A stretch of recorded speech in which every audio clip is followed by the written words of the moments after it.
అందరికీ నమస్కారం. ఇదైతే అప్రా చెరువు పంచాయతీ చంద్రాయపట్నంలో ఉన్న దృశ్యాలు. అక్కడ మంచినీరు తాగునీరుకి చాలా కష్టంగా ఉంది. ఎందుకంటే వైసీపీ వారు ఇక్కడ ఉన్న మినరల్ వాటర్ని అయితే మూసేశారంట. ఇంతకుముందు బాగా వచ్చేటివంట. లోపలైతే చాలా క్లీన్గా ఉంది. కానీ ఎందుకు వైసీపీ వాళ్ళు దీన్ని మూసేశారంటే ఓట్ బ్యాంకింగ్ లేదని మూసేస్తారా ఏంది? మంచి నీరుని త్రాగడానికి ఎండల కాలం ఎలా ఉంటుంది బయట నుంచి రావడానికి? గ్రామంలో ఉన్న త్రాగునీరు మూసేసిన వైసీపీ ప్రభుత్వం. సో దీన్ని వెంటనే తెరవాలి. అంతేకాకుండా గ్రామానికి వెళ్ళినప్పుడు నన్ను చంద్రాయపట్నం గ్రామానికి ప్రచారానికి వెళ్ళినప్పుడు బాగా రిసీవ్ చేసుకున్నారు. వాళ్ళ ఇంటి బిడ్డగా రిసీవ్ చేసుకున్నారు. అంతేకాకుండా ప్రతి చోట కూడా నన్ను ఇలానే వాళ్ళ ఇంటి బిడ్డగా నేను అనుకున్న విధానం కంటే ఎక్కువగా నన్ను రిసీవ్ చేసుకున్నారు. ఈ తాతయ్య పాపం ఎవరు చెయ్యి ఇరగొట్టారంట. చాలా బాధేసింది. ఇట్లా ప్రతి ఇంటింటికి ఆ ఊళ్ళో ఇంటింటికి నన్ను వాళ్ళ సొంత బిడ్డగా అయితే ఆశీర్వదించి రిసీవ్ చేసుకొని ప్రతి ఒక్కరు ఎంత చక్కగా మాట్లాడారంటే నాకు చాలా హ్యాపీగా అనిపిస్తుంది. ఇంకేంటంటే నాకు సంబంధించిన గుర్తు ప్రతి ఒక్కరికి ఇంటింటికి వెళ్ళి అందరూ నాతో పాటు వచ్చి వాళ్ళు సపోర్ట్ కూడా చేశారు. నాతో పాటు ఇంటింటికి ఊరు మొత్తం తిరిగారు. ఇంటింటికి వెళ్ళి నా గుర్తుని అందరికీ చెప్పడం జరుగుతుంది. అంతేకాకుండా ఆ ఊళ్ళో మేజర్గా సమస్యలు తెలుసుకోవడం వల్ల ఏమైందంటే నాకు ఆ ఊళ్ళో ఇంతకుముందే తెలుసు. ఇంతకుముందు అయితే ఏ రాజకీయ పార్టీ ఆ ఊరికి వెళ్ళేది కాదనమాట. గతంలో ఇన్స్టాగ్రామ్లో సోషల్ మీడియా నుంచి నేను ఆ ఊరు గురించి వేశాను. మీరు కిందకి వెళ్ళి చూస్తే తెలుస్తుంది. ఇంకోటి ఏంటంటే ఇక్కడ ఈమెకైతే ఫింక్షన్ లేదంట. ఒంటరి మహిళ కింద ఫింక్షన్ వచ్చేదంట. ఆ ఫింక్షన్ అయితే ఇప్పుడు రావడం లేదంట. అప్పుడు వచ్చేది ఇప్పుడు ఎందుకు రాలేదు అంటే ఈమె ఓటు ఏదని తీసేసారా ఏంటి? ఇలా చేయకండి. ఓట్ల కోసం మీరు ఇలా చేయడం మంచి పద్ధతి కాదని నేను అంటాను. వెంటనే ఆమెకు ఫింక్షన్ వచ్చే విధంగా చేయాలి. ఇంకొకటి ఏంటంటే మంచిగా అందరూ ఆదరిస్తున్నారు. మంచిగా ప్రచారం అయితే సాగుతుంది. నేను ప్రజల్లోకి ఇంకా వెళ్ళాలనుకుంటున్నాను. కానీ టైం లేదు, పర్మిషన్లు ఉన్నా కూడా టైము లేదు. ఇంక ఉన్నది 3-4 రోజులే అనమాట. కానీ వెళ్ళిన చోటుకైతే సమస్యలు అయితే తెలుసుకుంటున్నా. ఈ గ్రామంలో మేజర్ సమస్య రేషన్ స్టోర్ అనమాట. ఈ ఊర్లో 70 ఇళ్ళు ఉన్నాయి.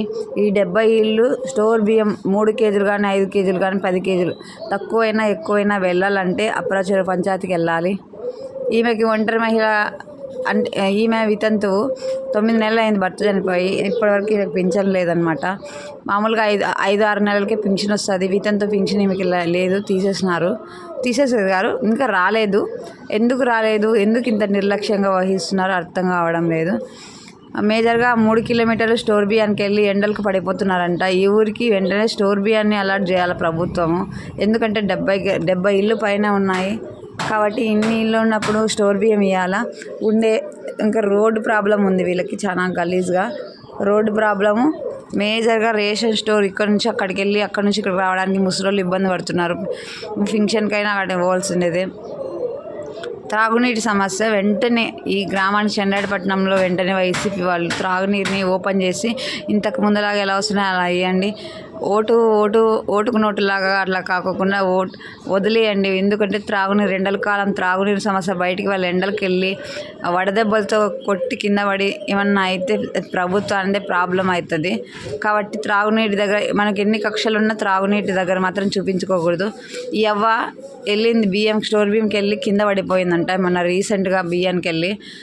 చూడండి అవ పాపం నడవలేక 3 కిలోమీటర్లు వెళ్ళాలి. ఎంత దూరం అంటే 3 కిలోమీటర్లు.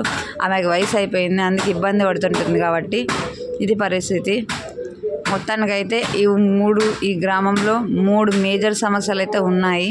ఈ 3 మేజర్ సమస్యలు అయితే నేను వాళ్ళకి హామీలు ఇచ్చా. అంటే నేను గెలవకపోయినా వచ్చిన ప్రభుత్వంతో ఈ సమస్య వాళ్ళ దృష్టికి తీసుకెళ్తా. గతంలో రాజకీయ పార్టీలు ఈ ఊరికి వచ్చేటివే కాదు, ఇప్పుడు ఒక్కొక్క పార్టీ వెళ్తుందంట. పార్టీలకు అతీతంగా స్వతంత్ర అభ్యర్థిగా వాళ్ళ ఊరికైతే వెళ్ళాను. మామూలుగా ఈ నెల అందరికీ అకౌంట్లో అమౌంట్ పడుతుంది కదా, నడవలేని వాళ్ళకి ఇంటి దగ్గరికి ఇస్తామని చెప్పారు కదా.